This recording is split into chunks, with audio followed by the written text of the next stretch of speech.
Hey, this is Jacob Evan. Thanks for tuning in. And in this video, we're going to be considering making sense of Paul's teachings from a Torah perspective. Whenever we are beginning to come to a more Torah-based perspective, or at least once we start to acknowledge the importance of the law of the Creator, we start reorganizing a lot of our thoughts about the biblical text. We start reprocessing the information we knew from before or thought that we knew from before. Even as we are reading passages that we have read so many times in the past, we start noticing a lot of things that we didn't notice before, even if they were always there right before our eyes. For some reason, we just couldn't see it before, and it's like our eyes are starting to be opened. Once we start to think to ourselves, maybe the law is good. Maybe the law should be followed. Maybe it still does apply today. Then our brain starts to think on its own, let's look for that. Once you give permission for your mind to start looking for that type of information, that category of things which might support the law, support the Torah, then the mind starts finding it. So we start seeing evidence for that. We start seeing teachings in the New Testament that say we should be following the law, we should be keeping the commands, that keeping the commands of the Creator is important. There are passages which indicate that, and of course, there is plenty of solid support in the Torah itself, in the commands themselves, for following all the commands in full now. It is clear what the law itself says about that. And if we are realizing that maybe the Bible supports following the Torah and that parts of the New Testament might not be as anti-Torah as we may have previously assumed, and maybe Paul himself could also be understood that way. Paul, who has been so important to Christian theology, even more important than most people realize, is someone that a lot of people want to seek agreement with, and there are several verses of his which seem to suggest that the law is good. He says the law is good. And we can recognize that it would be very convenient for us if Paul were teaching Torah, because then we could just tell people that we are accepting the whole Bible, at least what we knew the Bible to be before, and that we are not questioning in any way the popular traditional assembly of books put together by the Calvinists in the 1600s. And this leads to this question that has probably been on most of our minds, because Paul has some good things to say, he seems like he has some pro-Torah things to say, and in other places it seems like he has some questionable things which he says. And that may lead us to ponder, how do we sort that out? So let's recognize that Paul says things which are favorable about the law, about the Torah, and some of his teachings refer to that. He says that the law is good. The command is holy. He says that the law is spiritual. He says that he doesn't teach to abolish the law through his teachings on faith. And there are other verses that our mind would probably notice as we are looking to find verses in Paul's writings which seem to support the Torah. And that may seem like a good point against the idea that he opposes the commandments of the Creator. And on the other hand, we have certainly noticed verses that are at the very least questionable. Verses where he appears to be condemning people for following the law, like in the book of Galatians, or verses where he suggests that what matters whenever you're inside the temple of the idol, whenever you're with these people who are worshiping this false god and you're in the midst of the people bowing down to this graven statue of that god, that when you are dining on the sacrifice to that idol in that idol's temple, he says the real problem is your personal conscience and the conscience of other people that may see you eating in that idol's temple. And we've probably also seen verses that criticize Moses, that call the Torah the ministry of death, and that suggest that Moses was trying to deceive the people. We have certainly noticed verses which don't seem to fit with the truth of the Torah being good, being what the Creator wants us to follow today, that don't really seem to line up with that. And in the midst of this confusion, we may think about the verse in 2 Peter that says, people are twisting what Paul has said because some of it is hard to understand. And we may try to remind ourselves of this verse in the midst of some of those teachings of Paul that we know look really bad to us. And we may try to tell ourselves that, well, he says the law is good. A lot of the people around me are telling me that Paul is a Torah teacher, that Paul is just a rabbi, so he's just teaching like a rabbi would, and that's why we don't get it.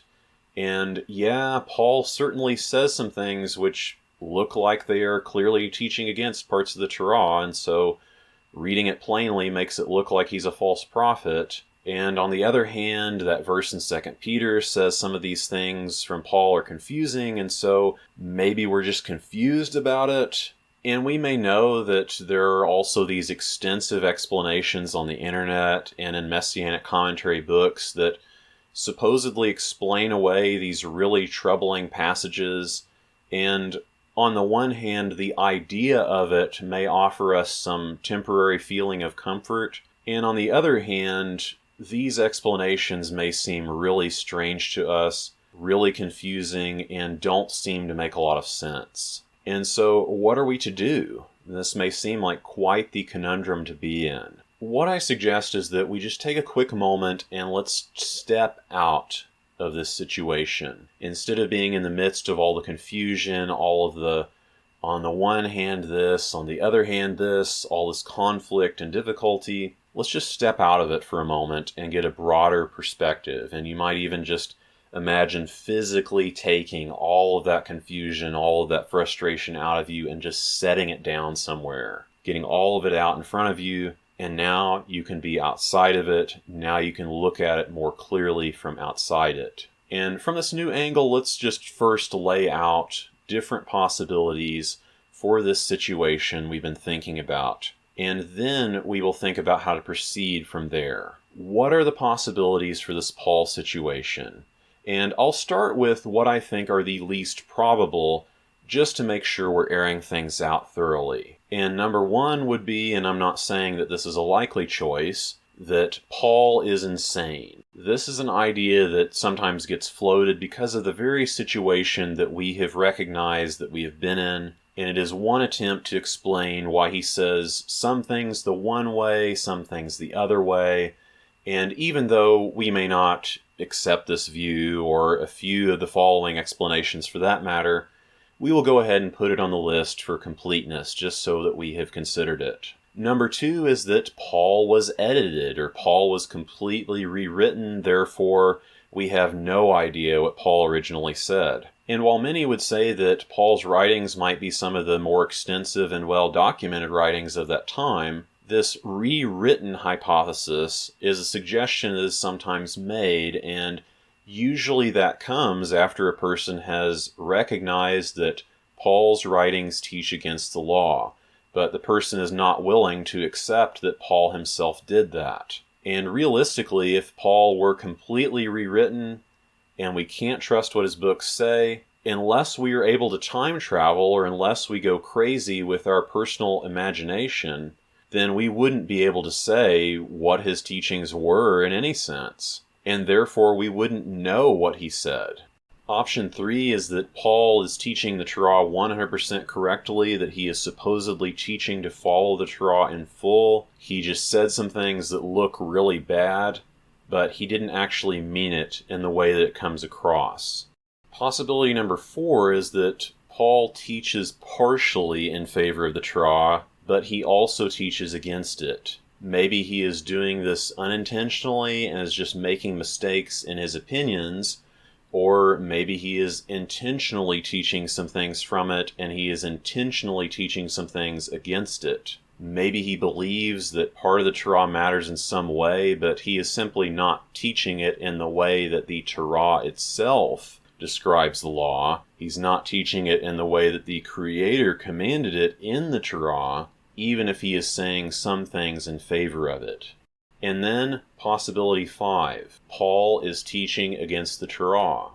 And whenever he says something positive about it, that is just part of his strategy. Whenever he says the law is good and all of that, this is just basic presentation technique, basic communication skill. If you want to lead a person to a different point of view, then the first step is to make sure the person you are talking to feels like you understand them and feels like you are on their side and are on a similar page as they are. In the process of that, you're going to say things that match their opinion as you are working to lead them into whatever your ultimate teaching is. That's just how humans work, that if we don't feel understood, we probably don't want to listen to that person. And so that's just basic communication skill, helping the person feel understood. And there's nothing wrong with that if you're being honest. That's just how humans work. Of course, assuming the ultimate teaching, the ultimate suggestion that you want to lead them to is a good one, is one of truth. So in the case of the book of Romans as an example, the question is not whether Paul has said a handful of positive things about the law, but what is the ultimate teaching that he is leading to in the book. Therefore, with this new perspective, we would be understanding anything positive that Paul said about the law to just be for his own purposes, to just make the people who care about the commands of the Creator, to make those people feel more at ease as Paul works toward convincing them to turn away from the law. That's why all we have from Paul in the allegedly pro-Torah verses are mainly random comments here and there about the law supposedly being good, and that's why we don't have passages at the end of his books, in his conclusions or in his summaries, where he is telling people to make sure you are always studying the Torah, make sure you are always learning the commands of the Torah and doing the commands of the Creator in full. Those passages don't exist because that's not the point of his teaching. So those are 5 possibilities that we might be able to see with this situation we are looking at, and now the question at this point, in my view, is not so much which one is the correct view, but what are we going to do about it as a result? And I think up front we should acknowledge what is important. What is the priority? And I think we can all agree that the commandment of the Creator is the priority. The commandment of the Creator is the priority. So let's think about each of these possibilities here with that priority in mind. With number 1, if Paul is insane, then we can't rely on what he says about the Torah. And so if we wanted to learn what is written in the Torah, then we could consider looking at what is written in the Torah itself. With number 2, if Paul was edited and therefore we don't actually have a copy of his teachings, that these books are not his supposedly, then we don't know what he said. Even if a person imagines in their mind that Paul must have been perfect, we would be in a position where we couldn't take the word of Paul's letters as having any bearing on anything. And so if we cared about the Torah, and what we wanted to get at is what the Creator commands in the text of the Torah, then where would that lead us? With number 3, if we were to say that Paul supposedly taught the Torah perfectly, and just some of the stuff looks really bad, and it is supposedly confusingly written, then where would we want to be going? If Paul is so confusing that his supposedly pro-Torah teachings look the same as the most anti-Torah teachings you can imagine, then what plainly worded text could we go to in order to learn what the written Torah says? How about we could go directly to the text of the Torah? With number 4, if we assume that some of what Paul teaches is correct and some of it is not, then how are we going to differentiate? We would need to build a firm foundation in the text of the Torah itself, in the text of the commands of the Creator, if we want to know what those are. And the teachings of Paul in that case would continually remain, at best, someone's opinion which we would want to be very careful about. And we know where we can look to see what the text of the Torah says. And finally, number 5, Paul is a false prophet. He is just teaching in a somewhat skilled way. Anytime he says something which seems pro-Torah, he is just working toward persuading people to turn away from the law and turn away from the Creator. And in that case, what do we want to do? We would disregard those false teachings entirely. we would turn to the teachings of the text of the Torah and focus on them. Regardless of where we land on this, the answer is clear.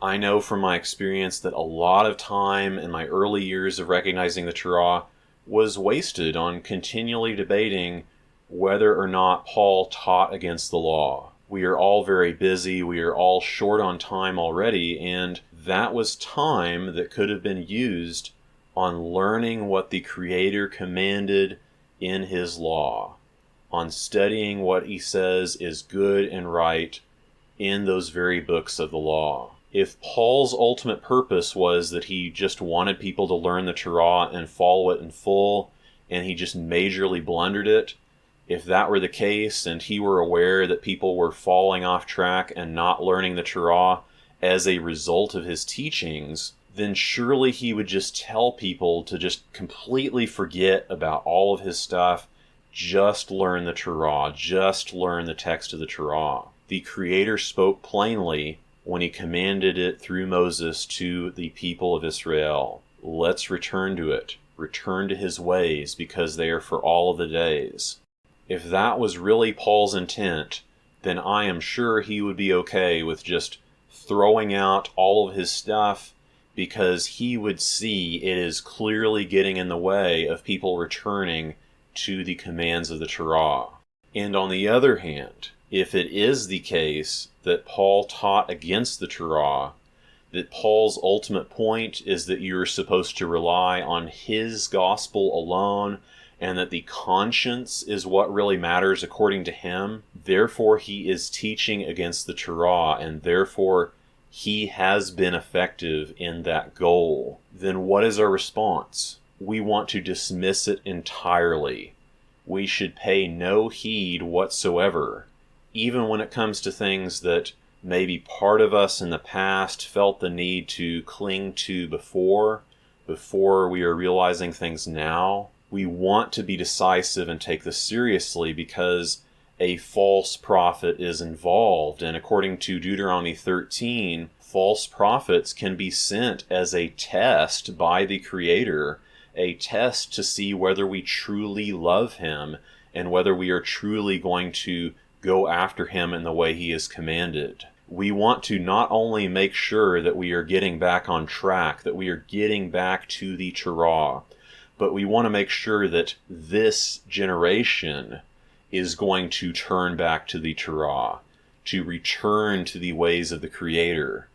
And we want to make sure that that is not interfered with by the teachings of a false prophet.